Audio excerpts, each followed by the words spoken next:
அஸ்ஸலாமு அலைக்கும். Hi friends, welcome to follow tips Tamil. இன்றைக்கி சோயா சாஸ் எப்படி செய்கிறதுன்னு பார்க்கலாம்.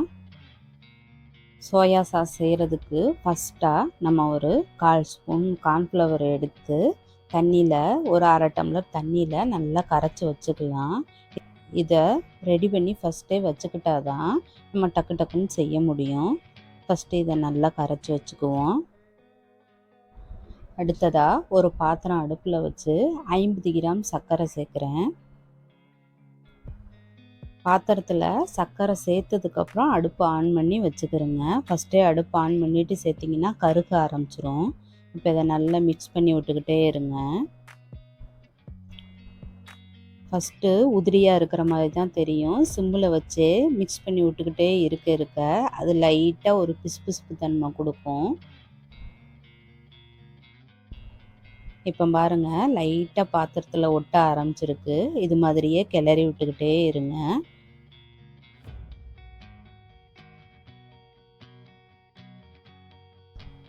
அது அப்படியே ஒரு ஜவ்வு பதத்துக்கு வருது பாருங்கள். நல்லா மிக்ஸ் பண்ணி விட்டுக்கிட்டே இருங்க கை விடாமல். இப்படி மிக்ஸ் பண்ண அப்படியே பிசு பிசுன்னு ஒட்ட ஆரம்பிக்கும். அதுக்கப்புறம் லைட்டாக கலர் சேஞ்ச் ஆகி அப்படியே மெல்ட் ஆக ஆரம்பிக்கும். மிக்ஸ் பண்ணுறத விட்டுட்டிங்கன்னா கரிஞ்சு போயிடும். அதனால் கைவிடாமல் மிக்ஸ் பண்ணிக்கிறேங்க. இப்போ நல்லா மெல்ட் ஆகிருச்சு.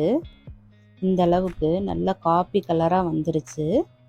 இப்போ நம்ம இதில் தண்ணி சேர்க்க ஆரம்பிச்சிடலாம். 50 கிராம் சர்க்கரைக்கு 50 கிராம் தண்ணி சேர்த்துக்கிறேங்க. சேர்த்து அதையும் நல்லா மிக்ஸ் பண்ணி விட்டுக்கிட்டே இருங்க. தண்ணி சேர்த்ததுக்கப்புறம் கொஞ்சம் ஹை ஃப்ளேமில் வச்சுக்கலாம். வச்சுட்டு மிக்ஸ் பண்ணி விட்டுக்கிட்டே இருங்க. நல்லா அது வற்றி வரும். இன்னும் கொஞ்சம் நல்ல டார்க் கலரும் கிடச்சிரும்.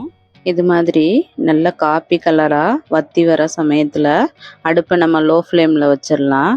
வச்சுட்டு ஏற்கனவே கலக்கி வச்ச கார்ன்ஃப்ளவரை இதில் சேர்த்துக்கலாம். கையோடு மிக்ஸ் பண்ணி விட்டுக்கிறோங்க. மிக்ஸ் பண்ணி விட்ட உடனே அது கூட ஒரு ஸ்பூன் உப்பு அதையும் போட்டு நல்லா மிக்ஸ் பண்ணி விடுங்க. இதுக்கப்புறம் நல்லா வத்துற வர அடுப்பை லோ ஃப்ளேம்லேயே வச்சுக்குங்க.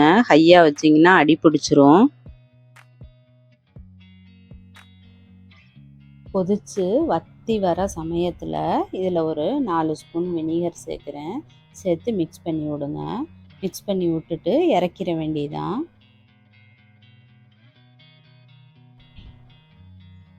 இறக்கி ஒரு பாத்திரத்தில் மாற்றி இதை நல்லா ஆற வச்சுக்கிறேங்க.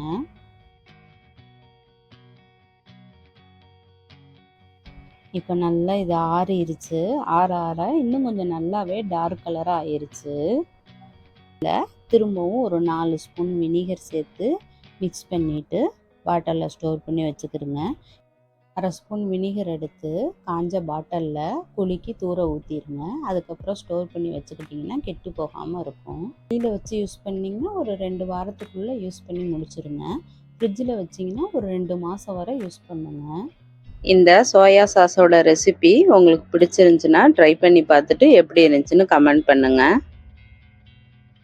இந்த வீடியோ பிடிச்சிருந்தா லைக் பண்ணுங்கள், உங்கள் ஃப்ரெண்ட்ஸுக்கெல்லாம் ஷேர் பண்ணுங்கள். அப்படியே மறக்காமல் என்னோடய சேனலை சப்ஸ்கிரைப் பண்ணுங்கள். பக்கத்தில் இருக்க பெல் ஐக்கானே கிளிக் பண்ணிடுங்க. தேங்க்யூ. அஸ்ஸலாமு அலைக்கும்.